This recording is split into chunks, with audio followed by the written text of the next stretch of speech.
Thanks for those informative presentations. I'm curious about the definition of service credit and whether it includes a service that is done elsewhere and purchased and applied to the years of service here. I assume we're talking as it relates to determining the automatic annual increase? Right. Yeah, we would. So if you have reciprocal credit or you purchase credit, that credit would be included in the calculation. Excuse me. Since I retired, and before I retired, I've been coming to meetings about service. And I thought by this time we would have some legislature person, someone who's more responsible for these retirement pension plan changes, so that we can get a lot of the questions answered. Because most of the time when people come up, disrespect or anything, they always say that, I can't answer that question, it's an iffy thing. I thought we could get more, maybe if you have another, maybe we can have someone from there, from the legislature, so we can get more precise answers.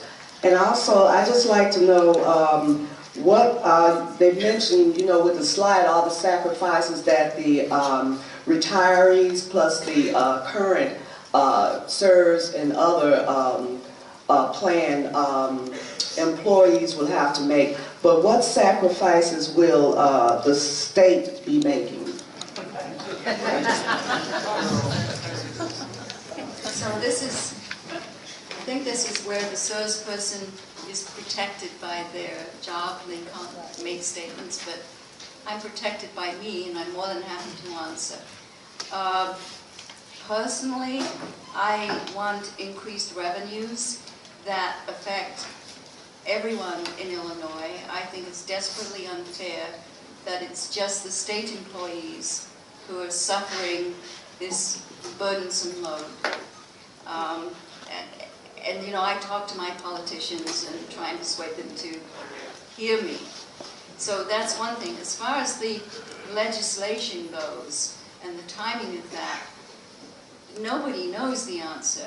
There's no one we could get to come and talk, although the next SUAA meeting we are going to try to find a lawyer, a constitutional lawyer. So it's whose guess and what time. I still want to see that health insurance Supreme Court ruling come through. It should come through hopefully in May or June 2014. That will give some indication, but not much. And then the other cases, will we get an injunction so it keeps things in place for now while all this gets battled out in the courts? That's the next thing to watch for. That could come, fairly quickly. I'm not optimistic. I mean, I think this is going to drag on for 2 years at least, putting many of us in very difficult position. And it's not that, the truth is no one knows the answer until the court cases are heard, the plaintiffs make their defense and are called on as witnesses, and the Supreme Court rules on it. So, we're not trying to dodge and be iffy. The iffies are out there. No one knows the answer, so that's why we can't give it to you. And I'd like it quick, so that people can make their life decisions. Jeff mentioned already retired, but what we are applying that to is before June 1st or after June 1st. Only the COLA applies. So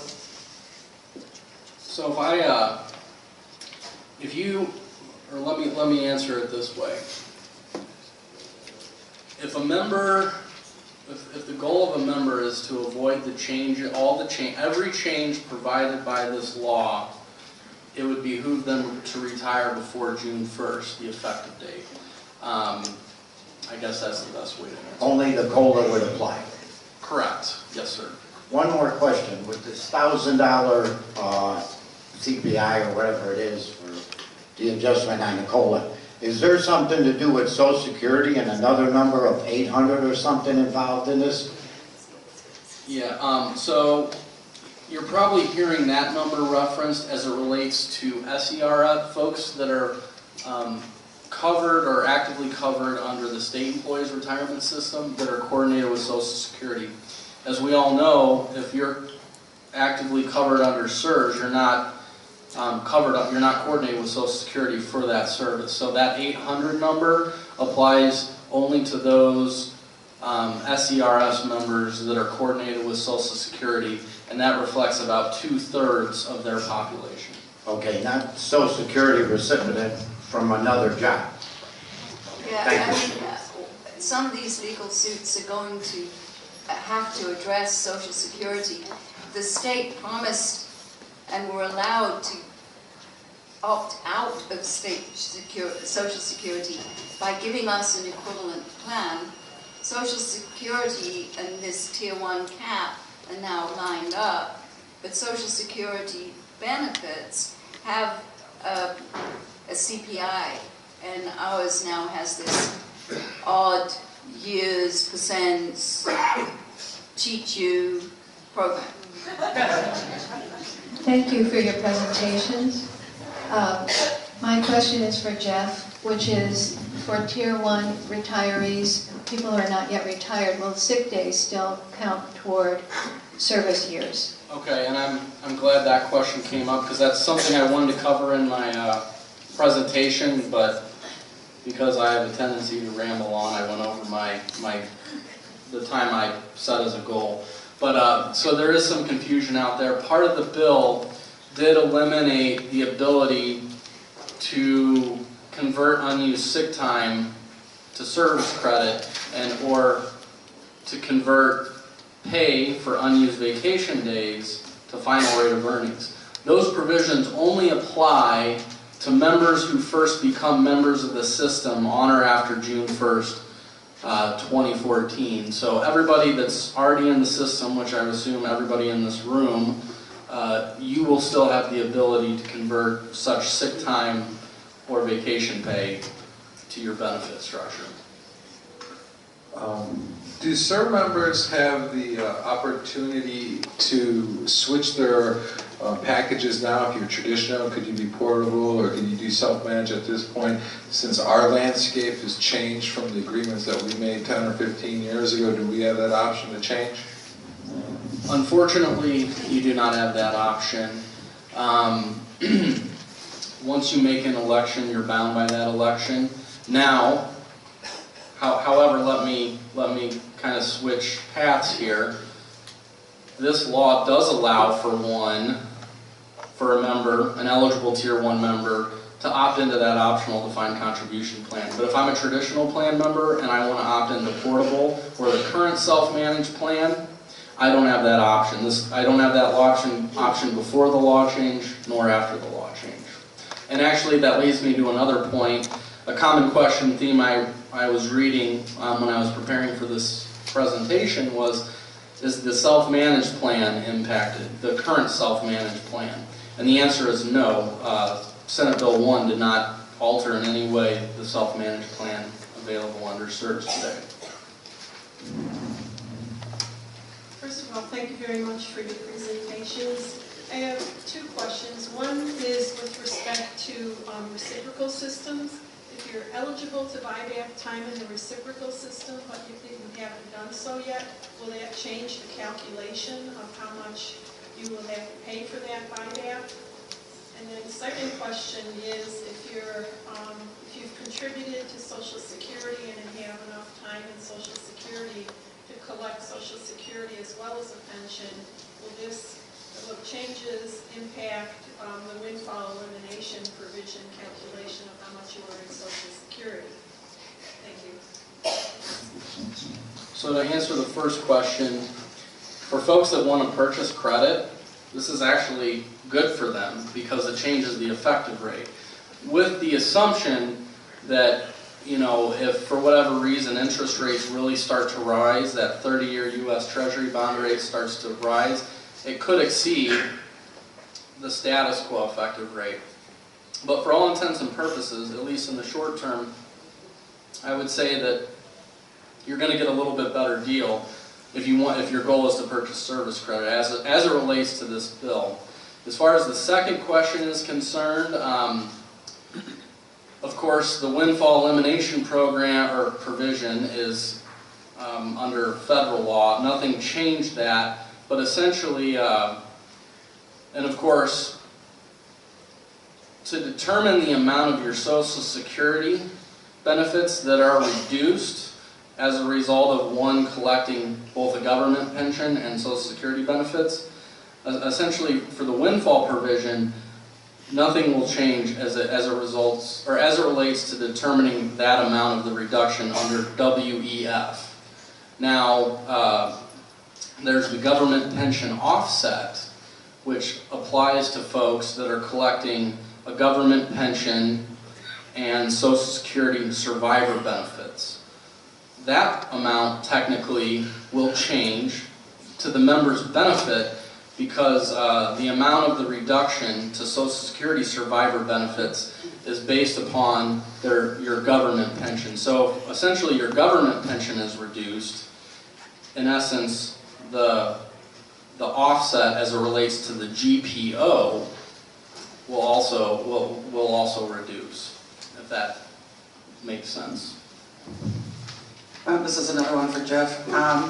When you talk about there being flexibility or movement in how the annualized rate of earnings is going to be defined, I think naively I assume that if you have a 12-month contract, your annualized rate of earnings is your 12-month salary.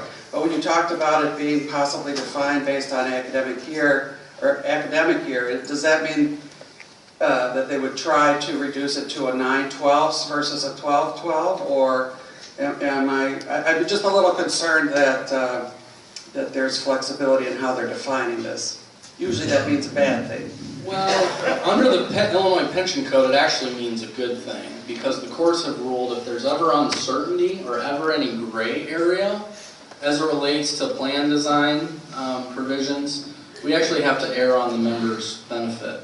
So, like I said, I can't really comment on ultimately what that rate will be, but if the concern is that flexibility can hinder if I'm concerned that flexibility could hinder myself, I wouldn't be concerned, because like I said, because of the broad definition, this is going to be something in which we're going to work with our employers and stakeholders as to determine what is the most appropriate method to determine that amount.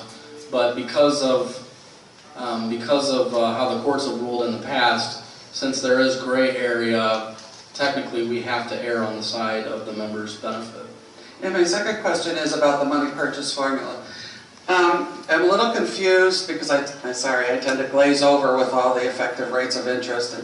So my question is, when it says that if you're eligible to have the previous money purchase formula applied, is that in its entirety, or so that it would be the same as if you're retired today? Or is it somehow decreased, even though it's the same formula, it's decreased by different interest rates or something? Well, and I guess the way I need to approach answering this question is, as it's been said before, this was done at the last, or at the, I'm going to say the 11th hour. So we believe this to be a provision that may not necessarily, the way it's drafted, we believe doesn't reflect the legislature's intent. But essentially the intent is, okay, say I'm eligible to retire under money purchase, and say I was eligible, I had to, the way the law is drafted, I would have had to have been able to retire at some point during fiscal year 13, which occurred between July 1, 2012 and June 30th, 2013. So it's important to remember, I had to be eligible to retire during that time frame. If I am eligible to retire during that time frame, I guess maybe the best way to explain this is just kind of provide an everyday example or humanize the example. So let's say I was able to retire during that time period. Let's say I decide I'm going to work past the effective date of this bill. I'm going to work for an additional 2 years. So it's almost like an addition. So for those that are familiar, if you're under the defined benefit plan and you were an employee before July 1, 2005, you're eligible for money purchase benefits. And essentially how that works today is we calculate your benefit under the traditional formula, which is tied to your years of service, final rate of earnings, so on and so forth. Then we calculate a benefit based upon the money purchase formula, which is the amount the member has put in, plus a match, an employer match on that amount equal to, so every dollar I put in, I get a match of $1.40, and then interest is applied annually at the effective rate of interest, which historically has been, upper single digits. So whatever amount produces the highest rate is what you're entitled to. So stepping back to when I tried to humanize this description, say for example I was eligible to retire during fiscal year 13, I worked for an additional 2 years past the effective date of this bill, essentially you're going to receive a third calculation. And that third calculation will be the amount of the money purchase benefit you would have been eligible to receive had you retired during fiscal year 13. But that amount does not include future interest accruals or interest that is accrued after the effective date, nor does it factor in additional money you've contributed. So essentially it's just another calculation we have to take into account, but quite frankly, and actually I need to be careful how I state this, seeing as how it's recorded. Let me see if I can answer it this way. If a member's goal is to retire under money purchase, then if it's their goal to retire under money purchase, it would probably be a good idea to retire before the effective date because of how that annuitization rate is reduced from 7 3/4 to this new rate that's tied to Treasury bond rates. A lot of people that may have been eligible are no longer going to be eligible. But this again, before you make any decisions, talk to a retirement counselor at SERS that knows your specific financial data because, like I said, a lot of these components and how they affect you are very much individualized based upon your specific history. Does that answer your question? Kind of, sort of. Are they going to be able to tell me? Because whenever I call, it seems unclear that they're going to be able to give me different scenarios. Well, and like I said, we are still wading through all these details, but you will have the ability to get a comparison before that effective date. We're in the processes of getting everything geared up. We just came off all these changes to Medicare Advantage, so now we're on to the big project. But yes, that is one of our goals. In the near future, we're going to be able to counsel members based upon figures estimated as best as we can. Can I say something? I'll plug SERS. Anytime I've dealt with SERS, they've been as helpful and individual as you could possibly believe. They really do the best they can. And so if you're not getting the answers yet, it's because when you don't know exactly, it's better to tell you need to wait a little bit longer. There's a lot of pressure to get some political and amendments and that, so that the SERS people have the answers and people can make their life choices in a timely manner. They have a web page, they're doing frequently asked questions. This is a session that will be useful because they have a bunch of questions from real people out here. But it isn't as easy. I mean, some of these things, as you said, the bill went through very quickly. They're unintended. The intention of what they thought would happen wasn't covered.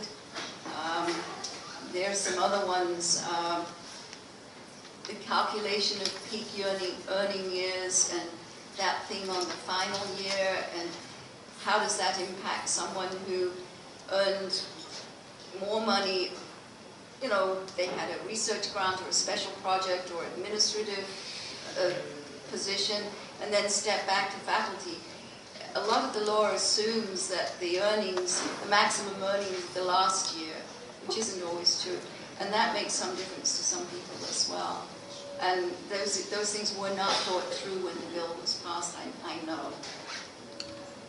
And I'll just add on to what Brenda said, because, you know, I think we take the position of you measure twice, you cut once. We'd rather give you the right information, even if it takes a little bit longer than most people would like. We'd rather give you, I shouldn't say right information, but the most accurate information we can, as opposed to just throwing something together just to get you a number. What does complicate things, especially as it relates to money purchase, is that the effective rate of interest, which now controls the annuitization factor for a fiscal year, for a given fiscal year, is determined the day before that fiscal year. So if somebody were to call me today, if I'm a retirement counselor, you know, essentially we're pegging it to a rate that we don't know yet, a rate that's we won't know until June 30th, which,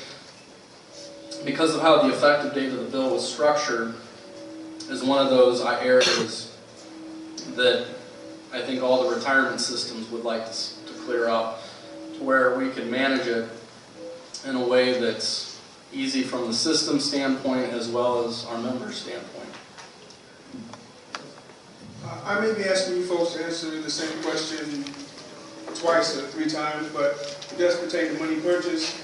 I had a retirement council last July and was given figures regarding my 48 highest consecutive months as my final rate of earnings. I anticipated going in 2017. Now, my question is, do past figures for my money purchase, they still apply when I get ready to retire in 2017, or will I now be capped by the fixable income, which is 109, 116, or something like that? Or my numbers that I already received last July still apply?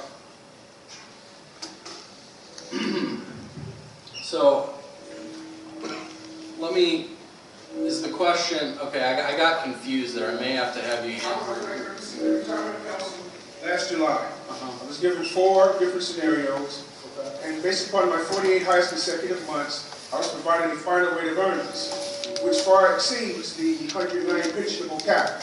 So my question is, if I were to go in 2017, will those numbers that I received last July still apply, or will I be subject to new numbers? So, let's just assume you do work up until that date, and let's assume that that method that you're describing, based upon your final rate of earnings period, that's going to be used to calculate your pension, which chances are it's going to be the case. This pensionable earnings cap that's been applied does not apply to earnings payable before this date. So if my final ratings, my final rate of earnings period was a period that occurred 2 or 3 years ago, and that holds true even if I retire a few years down the road, this pensionable earnings cap will not impact my annuity. I'm set different. I'm going to receive a benefit based upon my final rate of earnings period, such as the one that you're describing.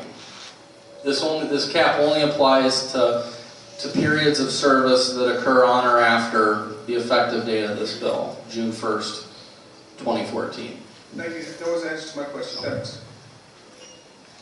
I have a couple of questions. Is there still a penalty applied depending upon your age?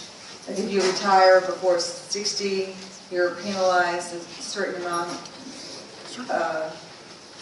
per month? I'm right here. Okay. Sorry.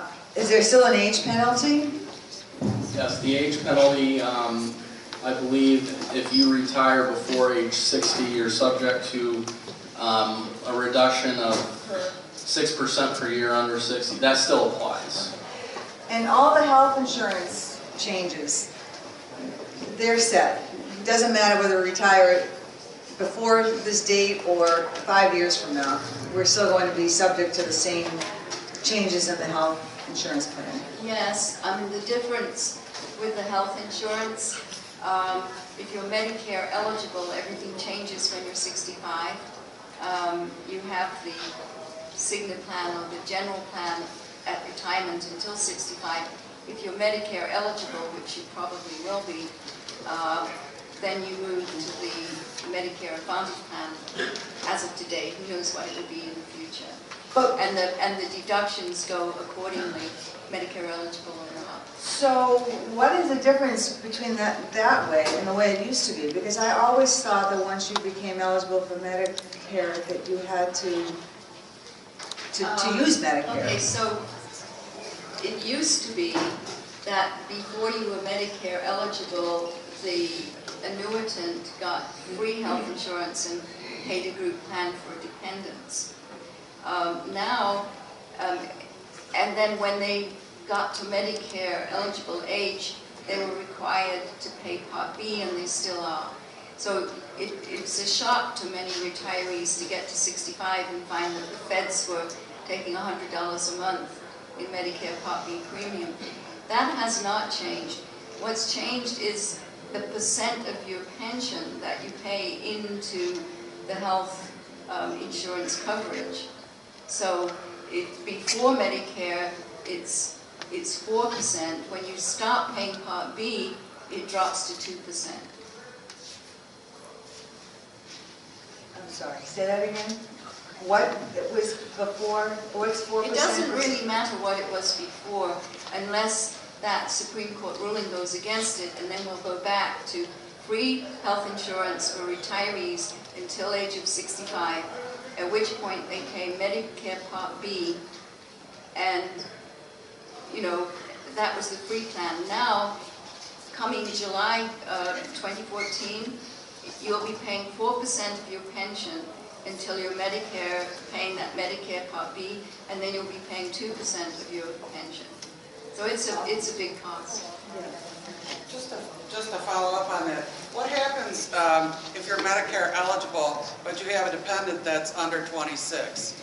Then you stay on the group state insurance plan, and you pay the higher rate. You pay 4% rather than 2%. As of next July. Yeah, I'm generally easier if I find out what I'm losing rather than what is lost. And if I understand the calculation correctly, that if you make under 30,000, you will get your 3% COLA. But if you make over 30,000 a year, you're losing 3% on all that amount that's above 30,000. That's a big hunk of change. Now also, if that's correct. Also, for the cost of our health insurance, if you're not Medicare Advantage eligible, you pay 4%.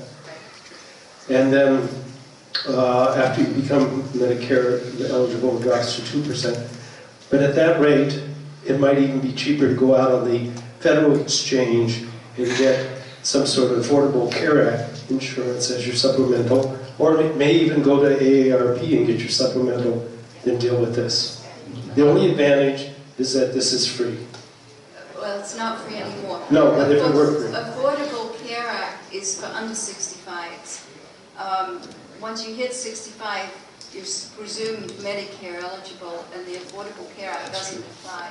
This is a big problem because of guaranteed issue rights, that, you know, pre-existing conditions cannot be charged for in the affordable health care for 65 and unders, but they can and are for 65 and over. So when you go out onto that private insurance market, you will be asked for medical underwriting about pre-existing conditions. So it could be cheaper, you're saying, just stay with it. If you're 65 and super fit and healthy and don't take any medications, and it's probably, and a super high paid pensioner, all of that, it would pay you to leave the free plan because you can buy more outside. Okay. He said something.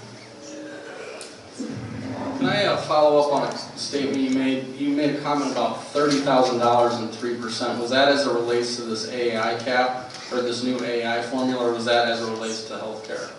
No, I think it has the AAI cap. Okay, let me kind of clear up some confusion, because, and I should have mentioned this during my presentation. So there is part of the, so some folks out there are talking about how certain folks are grandfathered as it relates, you know, like, oh, well, there is a chance that you're going to get 3% compounding AAIs. That is technically true, but I guess the best way to describe it is essentially everybody's going to get an AAI under this new rate, this years of service multiplied by $1,000 that's increased annually by CPI, unless that rate produces a higher rate than the status quo. So I think there are going to be some members out there, although we predict or estimate a very few amount of members, that this new rate would actually increase their AAI. So the law provides that if a member was going to benefit in their AAI as a result of this new change, they revert back to the status quo. And, you know, as far as determining that threshold, it's very dependent upon the member's retirement income, their years of service, so on and so forth. So there are going to be people that receive the 3% compounding AAI, but it's only because the new rate produces a better rate. The way I heard you state it, you're losing something. And the law, remember, why did they do this? To save money. Who are they taking the money from? Us. What have we lost? Something. Right? I mean, we're not silly. We know that this was done to bring the state budget back into balance by paying us less in the future. They don't get so much of a gain now, but they do over the years as these, with the loss of compounded cost of living, it isn't cost of living, 3% compounded annual increase. So if your pension is more than $30,000 a year and you've worked for 30 years and your pension's more than that, yes, you're losing over time. And that's how the state is balancing its books. And the health insurance is the same thing. It's a way to balance the fiscal budget of the employee, the state employee, current and retired annuitants. Of course it is. Yeah, and my final comment to that is I think Brenda is right. We should all be contacting our representatives and our senators and state legislature and lobbying them and let them know we're mad as hell, we're not going to take this anymore. Okay? Because they're the ones that voted for this. And there were two bills. There was one that was sponsored by Cullerton and one by Madigan. And we would have been much better off by the Cullerton version than the Madigan version. And I think most of us in here know that. And I think you need to start going to your meetings and lobbying these candidates, because I certainly am, and my senator and representative are hearing me. When you show up and you say something in person, they will listen. So they will. And in terms of the revenue, we need to be aware of what they sense they're fighting right now is to retain that 5% and not have the sunset clause go back to 3.75. And in addition, there are several things this session on other ways for revenue generation, whether it's on service or, to try and get a non-flat tax needs another constitutional amendment that nobody seems to think they have a chance of putting through. Worst case scenario, the income tax falls back to 3.75. Worst case for budget, we regain our free health insurance, this SB1 is thrown out, and then the state is in terrible, terrible fiscal difficulty. And will have to generate revenue some other way. And will make cuts, and they're going to make cuts first. Where you hear it's going to come from is from education, universities, you're going to be, as we've seen, freezes and no pay increase and cuts and program cuts. So these are very important issues, not just the ones that have passed, but how they play through. Hi, Jeff, Brenda, thanks for coming. It's kind of brief. I just want some clarification on the effective interest rate. I'm one of these money purchase people. And when I read the legislation, I thought it was dealing with going to the Treasury note plus the 75 basis points prospectively going into the future, which means they cannot diminish the cash value of my plan prior to the effective date. Is that correct? I'm going to do my own number crunching. So I just want to know is that correct? And the second question is, can I get the formula that they use for the money purchase formula so I can do my independent calculation? To answer the first, I'm going to have you repeat the second question after you kind of cut off there. But to answer the first question, yes. Money that's already been grown, so to speak, with prior effective rates, that money's untouched. This is only prospective. And can I have you repeat that second question? Kind of trailed off. Well, just can we get the, I've heard about this money purchase formula. I know it's different. Is that actual formula available? So. I don't know it all. Like I said, the law requires us to look, well, so for example, the new rate, as I said before, the new rate, because of how it's tied in statute, it's going to be the U.S. 30-year U.S. Treasury, or I'm sorry, the 30-year U.S. Treasury bond rate as of June 30th, 2014. So unfortunately, I don't know that amount now. I think how we're going to address this, as far as communicating with members, counseling members, is provide kind of a best estimate range on what that could be. But obviously, as we've seen historically, that rate can fluctuate somewhat significantly in a short period of time if something significant or drastic happens. But at some point in the very near future, we're going to provide, I think how we're going to address this is to provide kind of a couple different example rates on what it could be in order to help a member determine their benefit. And actually, this is something that we would like to clear up in statute, because quite frankly, it's giving us the biggest headache, is we'd like to have this rate, this effective rate for a given fiscal year, as opposed to be determined the June 30th before the fiscal rate or the day before the fiscal rate, look back 6 months prior to the beginning of that fiscal rate or fiscal year. So say for example, to determine the rate for fiscal year 15, which begins July 1, 2014, we would look back to November of 2013, if that helps you out.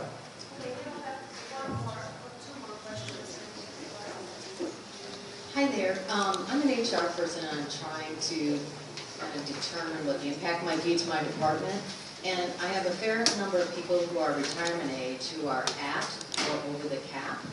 And I'm wondering how the vacation sick payout would affect the cap and what they'd be eligible for before or after July 1st. Because it seems like if they have a payout, let's say they're at a cap at $110,000, and maybe they have a payout of $30,000 or $40,000 due. If they don't retire now, it seems like they would lose that.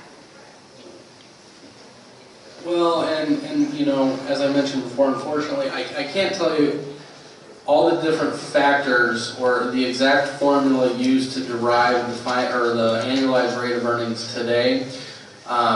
You know, that's something that I think we're going to have to work with the employers, all of our covered employers, to determine a process that's reflective of the intent of the law and that's easy to administer, that's that eases our ability to administer it, but it's also somewhat fair to the members. I think that, like I said, I can't comment on whether or not such pay will be included, but I would have to believe that if a member, so I guess stepping back, potential payout probably won't be factored into that. You know, if a member and I say, well, I'm above that cap and I have the ability to cash out $50,000 worth of such pay, potential I don't think is going to be built into the mechanism. I think it's going to kind of be almost, and like I said, I'm kind of, you know, this is subject to change, but I think what's reasonable, or what could be a reasonable approach is, you know, say for example, a member and employer say, well, so-and-so is above the cap, here's their annualized rate of earnings, but over the next X amount of months, or over that period, they're projected to take 10 days worth of pay. So that would kind of be the preliminary amount, and then there could be a true-up period to where the system and the employers go back and say, well, did the member take that amount of pay, or did they only take 8 days, and then adjust it like that. But like I said, that level of detail is something that we're going to actively work with our employers to determine a process that's reflective of the intent of the law, that's manageable and fair, so to speak. Thank you. Quick question. The 30 and out rule, does it still apply? 30 and out rule. Again, this is one of those subjects I'm really not at liberty to comment on. However, it's very likely that our interpretation is going to be, because of the language of the law, and because they specifically reference retirement age, not retirement conditions, it's very likely that 30 and out remains unaffected by this change, which again, may not be reflective of the sponsor's intent, but this is one of those areas in which, you know, because of the timeline in which this was drafted, filed, and passed, was one of those items that may not reflect the sponsor's intent. But the way, I think the way that ultimately we're going to interpret the language is that 30 and out remains unaffected by this increase. But that's subject to change. Thank you everyone for coming. Thank you Brenda and Jeff.